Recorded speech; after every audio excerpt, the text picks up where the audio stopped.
Salut à tous, moi c'est William Bridge. Dans cette vidéo, nous allons installer un registre privé. Nous allons mettre en place un registre privé Portus. Bon, pour cela, nous allons procéder via la documentation par la méthode Compose. Bon, déjà ici une machine virtuelle AWS a été déjà montée et l'installation des différents les différents paquets Docker, Docker Compose et Git ont été déjà aussi effectués. A été aussi déjà effectué. Ok, maintenant nous allons passer à l'installation de Portus. Pour cela, nous allons d'abord cloner Portus en faisant un git clone au niveau de notre machine virtuelle AWS. Bon, nous nous connectons d'abord à notre machine virtuelle AWS. Une fois que la connexion a été effectuée, nous faisons un git clone du projet Portus.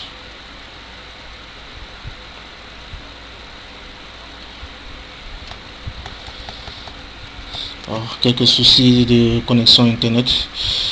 Oh là là.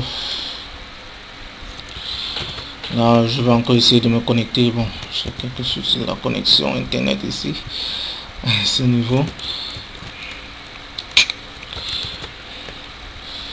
J'espère que je vais me laisser.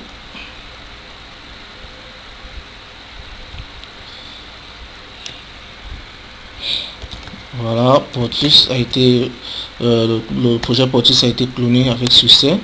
Maintenant, nous allons accéder au niveau de l'exemple proposé par Portus pour pouvoir installer Portus. Voilà déjà voilà tout le contenu de l'exemple. Nous allons plus précisément choisir ce Docker Compose, le fichier Docker Compose SSL, puisque nous allons générer un certificat. Donc nous allons aussi prendre en compte la sécurité. Ok, ce que nous allons faire actuellement, bon, Docker est déjà installé comme je disais tantôt. Voilà, de même Docker Compose version. Voilà, maintenant nous allons tout simplement utiliser ce fichier comme je disais. Nous allons supprimer les autres fichiers, disons LDAP. Bon, ceci c'est pour une utilisation avec LDAP. Bon, nous n'avons pas besoin de ça. Nous allons aussi supprimer le fichier original Docker Compose, aussi Docker Compose Insecure, aussi Docker Compose Clair. Voilà. Maintenant, nous allons renommer le fichier ce fichier Docker Compose Clair SSL en fichier Docker Compose tout court. Voilà, c'est tout simplement ça. Maintenant, nous allons au niveau de notre configurer NDIS là, pour mettre notre domaine public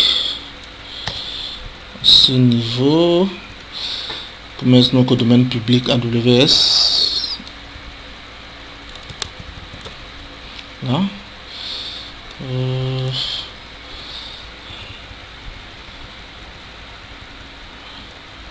Au niveau de server name, voilà, à ce niveau.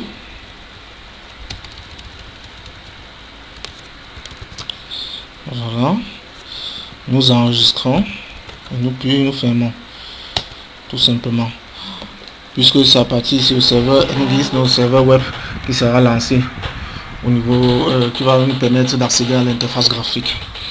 Maintenant, nous allons générer les certificats d'après la documentation de Portus. Voilà, il faut générer les certificats pour le mode SSL, bien sûr, le Portus.key et le Portus.crt. Là, je vais enregistrer.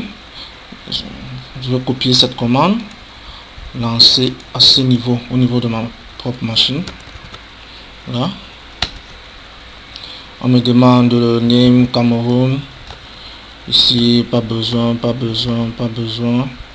Le command name, à ce niveau, c'est très important.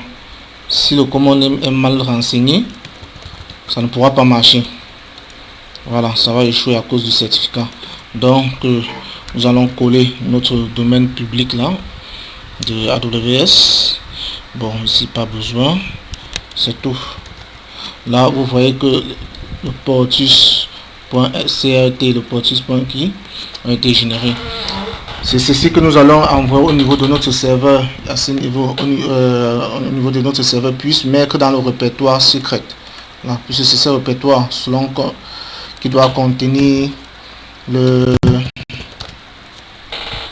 secret, c'est-à-dire le certificat.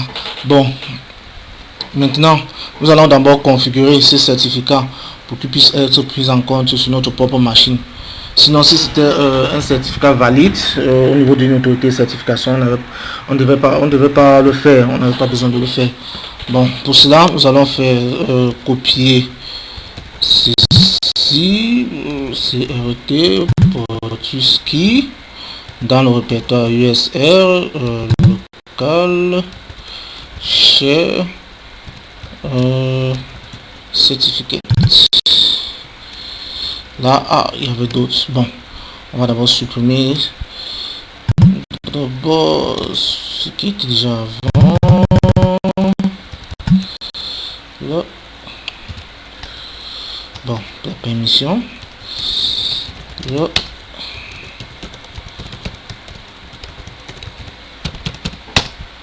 Voilà. Maintenant, nous allons copier portus, tous les portus bien sûr, dans non, local share CA. Voilà, nous allons copier cela ici. Ah, il faut la permission. Ok, et nous pouvons bel et bien vérifier que la copie a été effectuée avec succès. Voilà.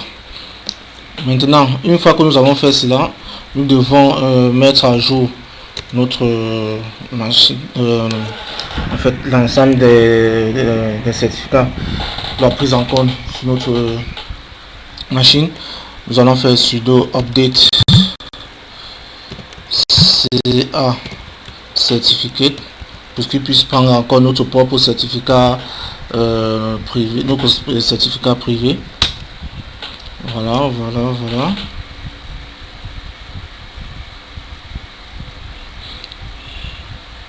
Vous voyez bien ici qu'il prend déjà en compte grâce à ces commandes. Cela permet de savoir que notre propre certificat a été pris en compte sur notre machine client. Mais comme je disais, on n'a pas besoin de le faire si on a un certificat qui est déjà authentifié auprès d'une autorité de certification. Donc on n'a pas besoin, tout simplement ici c'est parce que nous avons généré nous-mêmes notre propre certificat.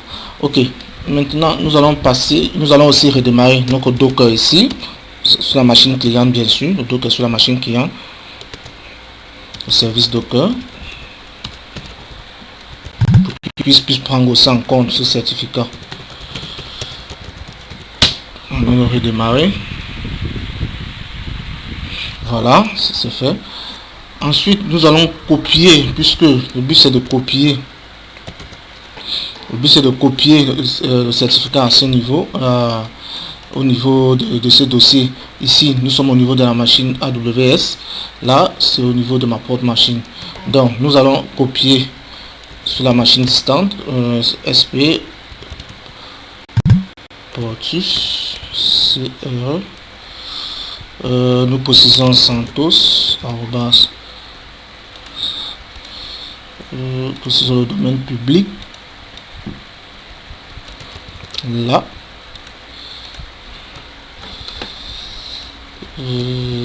Domaine public, le répertoire home / on va mettre d'abord dans le répertoire Santos CentOS. Plus tard on va pouvoir déplacer -i. Il faudrait pas aussi oublier ceci, Sinon, la connexion, c'est ce qui nous permet de nous authentifier auprès de notre serveur SSH. Ok, nous lançons. Oups.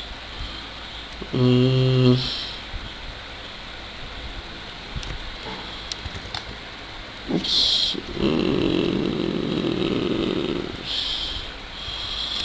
Nous allons le reposer avant. Là, c'est mieux de le faire avant. I DevOps. Ouais, je crois. Voilà.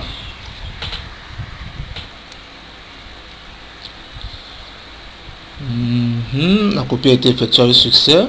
Ensuite, nous copions aussi le point key sur le serveur distant. Voilà.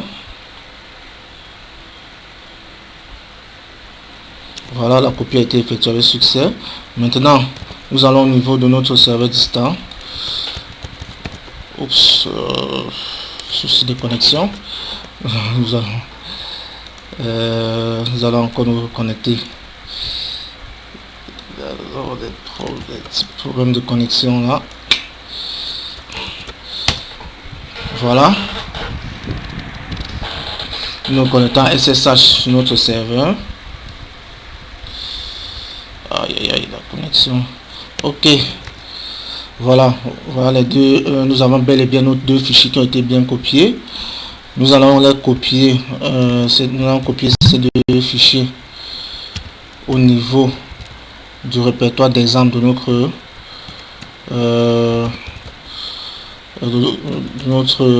projet Portus, plus précisément dans le répertoire secret.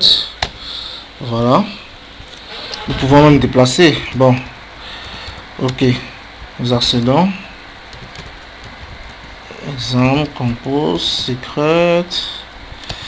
Ok, voilà, les deux fichiers ont été bien copiés dans le répertoire secret. Ensuite, nous allons au niveau de notre répertoire, nous allons configurer notre variable d'environnement UNV qui sera vraiment nécessaire. Là, nous allons configurer, mettre le nom de public, le nom de domaine public de notre serveur à ce niveau. Insertion. Vous pouvez aussi changer tous les paramètres. Les autres paramètres seront laissés par défaut. Mais toutefois, vous pouvez c'est recommandé de changer le mot de passe Portus et aussi le mot de passe de la base de données pour la base de données Portus. Bon, ok, nous enregistrons. Voilà. Maintenant, étant donné que la configuration a été faite avec succès, nous allons tout simplement lancer notre conteneur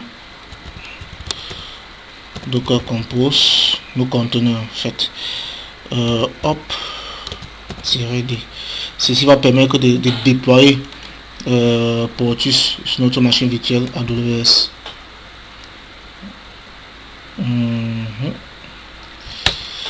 Voilà. Le déploiement est en train de se poursuivre. Ensuite, nous allons, une fois que le déploiement sera fait, nous allons accéder à notre Portus, à notre registre privé Portus via une interface graphique.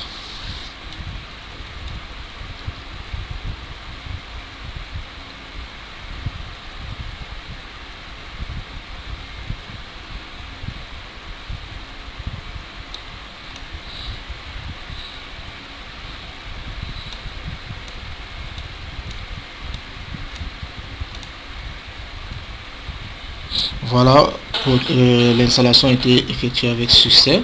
Nous allons au niveau de notre interface graphique, nous copions notre nom de domaine public, bien sûr. Là, nous lançons, nous nous connectons en HTTPS, n'oublions pas. lançons notre domaine public. Voilà, c'est le site Portis est affiché, l'interface graphique, le dashboard. Nous acceptons le certificat là à ce niveau.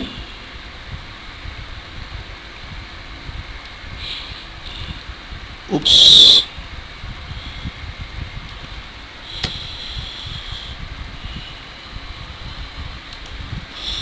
Là, nous allons essayer de retenter.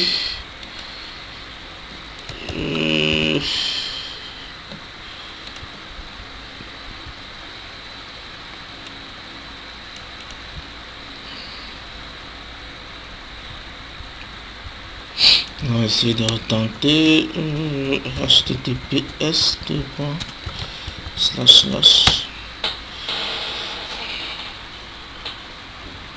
Voilà. Bon, souci de connexion. Maintenant, nous allons créer un utilisateur Portis, Willy Breed, par exemple. Email, on va sur willy77@gmail.com, mon email. Mot de passe, par exemple, 1, 2, 3, 4, 5, 6, 7, 8. Je répète le même mot de passe. Ok. Ceci permettra, par exemple, de créer un utilisateur avec lequel nous allons nous connecter. Voilà, nous sommes déjà connectés, et en même temps cela permettra aussi de créer directement un namespace. Ici nous allons configurer notre namespace via l'interface graphique, ce qui permettra de se connecter directement à Portis. Nous allons renseigner notre adresse publique, n'oublions pas à ce niveau. Nous renseignons notre adresse publique, de même ici.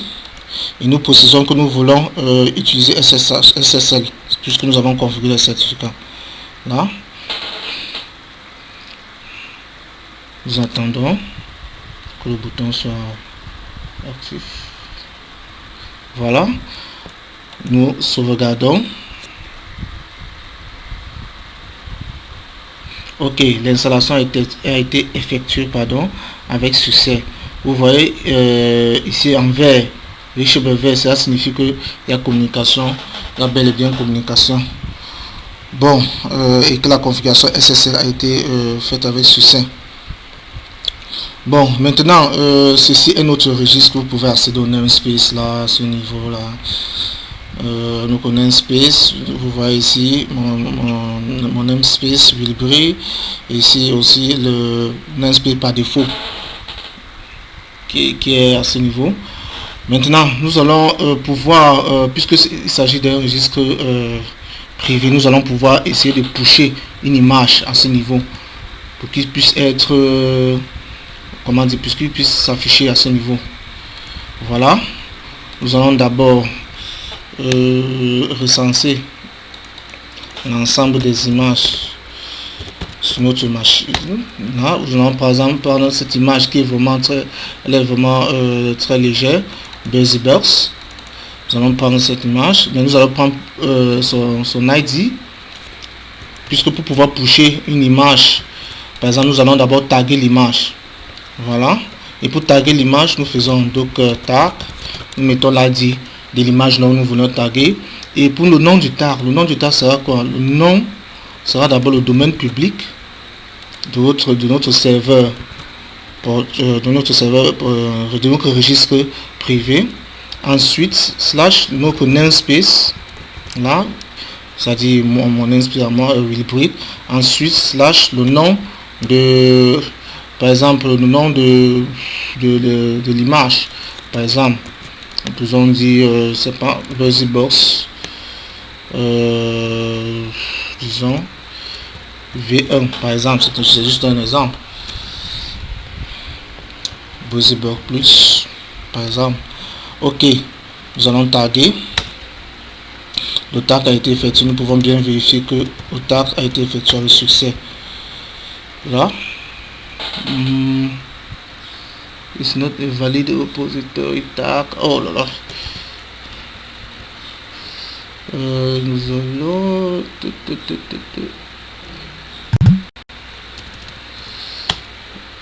ok, maintenant nous allons il y avait une petite erreur là. Nous allons, voilà, vérifier effectivement le tag a été effectué avec succès. Voici le nom que nous avons tagué. Nous allons copier ce nom pour pouvoir pusher au niveau de notre registre. Donc cette image en fait. Mais avant de pusher, nous allons d'abord nous connecter au niveau de notre registre. Pour ça, nous allons faire docker login, puisque sans cela, nous ne pouvons pas effectivement pusher notre image. Nous allons d'abord nous connecter, docker login. On dit username, avec mon username, Wilbrit, le mot de passe, 1, 2, 3, 4, 5, 6, 7, 8. Nous validons. Nous attendons que la connexion soit OK. Le login a été effectué avec succès. Nous nous sommes connectés effectivement à notre registre privé. OK. Maintenant, nous allons copier cette image pour pouvoir pusher notre image dans notre registre privé. Alors pour ça, nous allons faire docker push, tout simplement le nom de notre image. Donc saura que le premier bloc correspond à notre registre, à l'adresse de notre registre. Il va directement s'authentifier. Nous sommes déjà authentifiés. Il va utiliser les paramètres, ces paramètres pour pouvoir traverser et pouvoir pusher notre image au niveau de notre namespace Wilbrit. Alors nous validons la commande et nous attendons. Voilà. Voilà.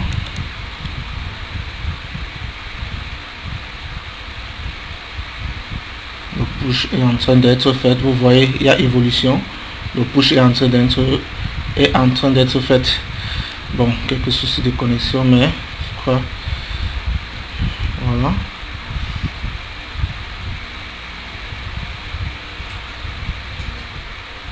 Ok.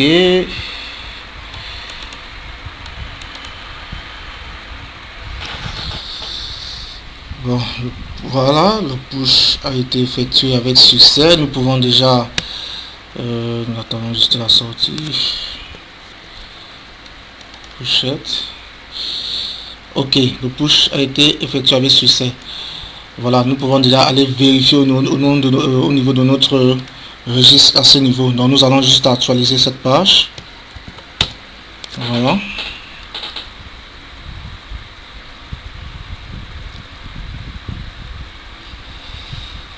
Voilà. Oups.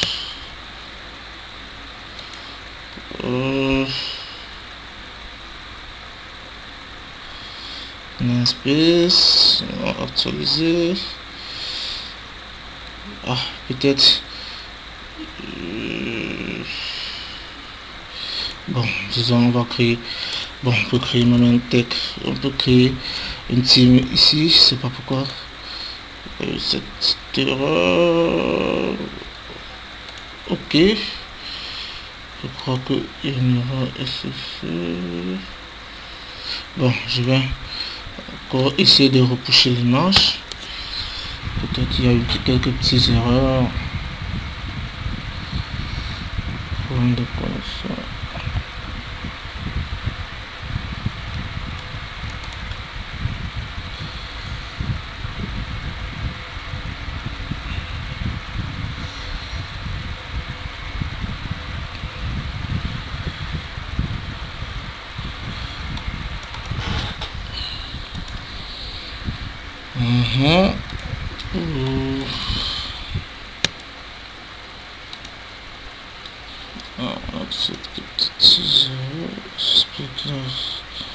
Parfait. Ok, voilà, le push a été effectué avec succès. Il y avait ici une erreur SSL. C'est ça, bon, dû probablement à la connexion internet. Voilà.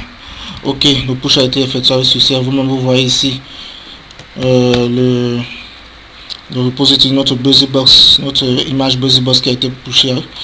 Nous pouvons